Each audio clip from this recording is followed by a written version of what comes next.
Hello students, school गुरु की कक्षा में आप सभी का स्वागत है। आज हम लोग एक बहुत ही इम्पोर्टेंट टॉपिक स्टार्ट करने वाले हैं जो कि है लेटेंट हीट। लेटेंट हीट को हम लोग 2 लेक्चर में कंप्लीट कर देंगे। आज के इस लेक्चर में हम लोग लेटेंट हीट को एकदम डिटेल में पढ़ेंगे और उसका ग्राफिकल रिप्रेजेंटेशन देखेंगे। और इससे अगले लेक्चर में मतलब लेक्चर 2 में हम लोग देखेंगे लेटेंट हीट ऑफ फ्यूज़न और लेटेंट हीट ऑफ वेपोराइजेशन। तो चलिए आज के इस खूबसूरत से लेक्चर को हम लोग स्टार्ट करते हैं। सबसे पहले हम लोग लेटेंट हीट को एक एक्टिविटी के थ्रू समझने की कोशिश करते हैं।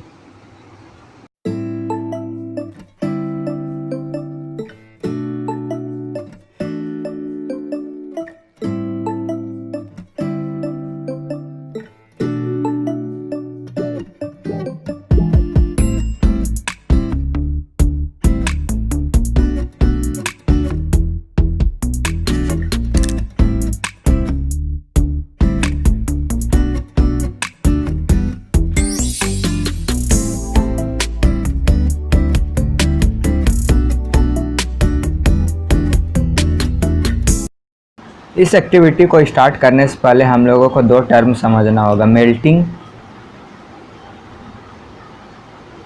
And melting point.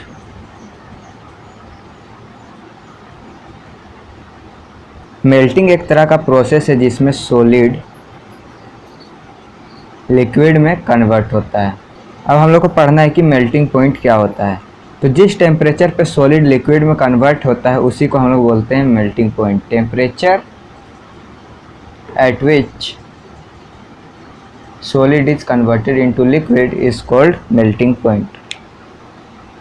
अब हम लोग को जानना है कि मेल्टिंग पॉइंट ऑफ आइस कितना होता है। तो मेल्टिंग पॉइंट ऑफ आइस होता है 0 डिग्री सेल्सियस।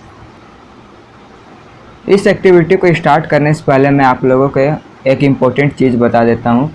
ये जो आप लोगों को बीकर 2, 3 और 4 दिख रहा है वो एक्चुअली अलग बीकर नहीं है। ये सारे प्रोसेस एक ही बीकर में हो रहे हैं, बीकर 1 के अंदर ही हो रहे हैं। इस एक्टिविटी में हम लोगों को एक जार लेना है और जार में हम लोगों को आइस के क्यूब को डालना है और उसी आइस के क्यूब वाले जार में हम लोगों को थर्मामीटर को डाल देना है और उसमें हम लोगों को बर्नर से कॉन्स्टेंटली हीट करते जाना है। तो जब हम लोग इस प्रोसेस को स्टार्ट करेंगे तो इनिशियली जब हम लोग थर्मामीटर का रीडिंग देखेंगे तो हम लोग को देखेंगे कि -20 डिग्री सेल्सियस है। ये बस एक एग्जांपल के लिए मैंने लिया है। उसके बाद जब टाइम t1 के बाद हम लोग ऑब्जर्व करेंगे कि टेम्परेचर इंक्रीज होके 0 डिग्री सेल्सियस हो गया। फिर हम लोग कुछ टाइम बाद ऑब्जर्व करेंगे टाइम t2 के बाद कि टेम्परेचर में कोई चेंजेस नहीं हुआ, टेम्परेचर कांस्टेंट है। बट आइस मेल्ट होना स्टार्ट हो गया है, मतलब आइस सॉलिड से लिक्विड में कन्वर्ट होना स्टार्ट हो चुका है। फिर हम लोग टाइम t3 के बाद ऑब्जर्व करेंगे कि टेम्परेचर फाइनली इंक्रीज हो चुका है, 0 से 20 डिग्री सेल्सियस में जा चुका है। जितना आइस क्यूब हमने डाला था वो फुल्ली अब वाटर में कन्वर्ट हो चुका है। चलिए अब हम लोग इसके ऑब्जर्वेशन को नोट करके कंक्लूजन निकालने की कोशिश करते हैं। हम लोगों ने देखा टाइम t0 पे टेम्परेचर था -20 डिग्री सेल्सियस और टाइम t0 से t1 के बीच में टेम्परेचर इंक्रीज करके -20 डिग्री सेल्सियस से 0 डिग्री सेल्सियस तक पहुंच गया। और टाइम t1 से t2 के बीच में टेम्परेचर कांस्टेंट रहा, टेम्परेचर में कोई चेंजेस नहीं हो, 0 डिग्री सेल्सियस। और टाइम t2 से t3 के बीच में टेम्परेचर फिर से राइज होना स्टार्ट हो गया, 0 डिग्री सेल्सियस से फिर से +20 डिग्री सेल्सियस में पहुंच गया।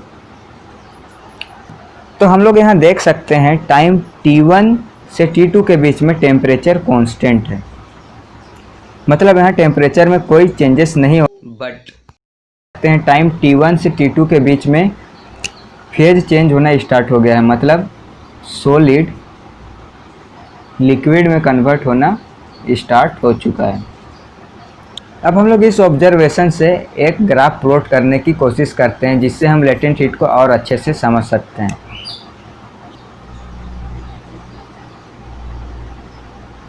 हम लोग एक्स एक्सिस में ले लेंगे टाइम इन मिनट और हम लोग वाई एक्सिस में ले लेंगे temperature in degree Celsius. Starting में हम लोगों ने लिया था -20 डिग्री सेल्सियस, फिर टेम्परेचर इंक्रीज़ करके 0 डिग्री और फिर +20 डिग्री। टाइम हम लोगों ने लिया था T0, T1, T2 and finally T3। Time T0 में टेम्परेचर था -20 डिग्री सेल्सियस। टाइम T0 से T1 के बीच में टेम्परेचर इंक्रीज़ होके हो गया 0 डिग्री सेल्सियस, -20 से 0 डिग्री सेल्सियस। फिर टाइम T1 से T2 के बीच में टेम्परेचर कांस्टेंट है। फिर टाइम T2 से T3 के बीच में टेम्परेचर फिर से इंक्रीज़ होना स्टार्ट हो गया। तो हमारा ग्राफ कुछ इस तरह से बनेगा। इस ग्राफ में हम लोग क्लियरली ऑब्जर्व कर सकते हैं कि टाइम T0 से T1 तक टेम्परेचर इंक्रीज़ कर रहा है। टाइम T1 से T2 तक टेम्परेचर कांस्टेंट है और फिर टाइम T2 से T3 के बीच में टेम्परेचर फिर से इंक्रीज़ करना स्टार्ट हो गया है। टाइम T1 से T2 के बीच में जो सिचुएशन है उसी को हम लोग लेटेंट हीट बोलते हैं। फर्स्ट सिचुएशन है कि टाइम T1 से T2 के बीच में टेम्परेचर कांस्टेंट है एंड सेकेंड सिचुएशन है कि सॉलिड अब लिक्विड में कन्वर्ट होने लगा है। तो लेटेंट हीट को हम लोग कुछ इस तरह से डिफाइन कर सकते हैं। Heat energy which has to be supplied to change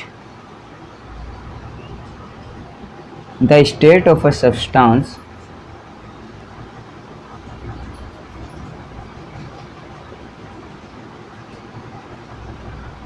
but it does not rise the temperature. किसी भी सब्सटेंस के स्टेट चेंज करने के लिए जो हम लोग हीट एनर्जी सप्लाई करते हैं उसी को हम लोग लेटेंट हीट कहते हैं। बट यहाँ एक कंडीशन है कि जो हम लोग हीट एनर्जी सप्लाई कर रहे हैं वो टेम्परेचर में राइज ना करें, मतलब उससे टेम्परेचर राइज ना हो। इसी कारण से भी हम लोग लेटेंट हीट को हिडन हीट कहते हैं।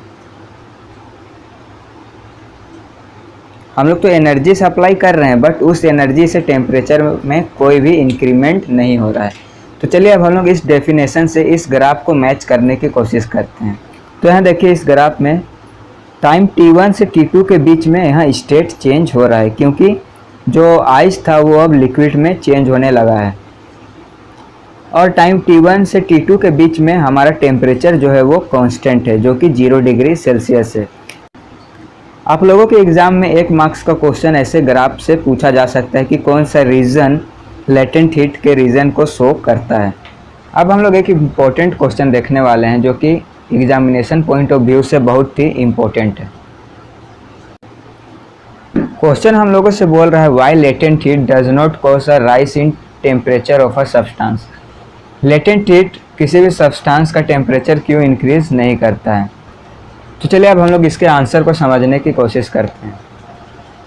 जब कोई भी सब्सटेंस अपने स्टेट को चेंज करता है, जैसे हम लोग इस एग्जांपल में देख सकते हैं सॉलिड चेंज हो रहा है लिक्विड में।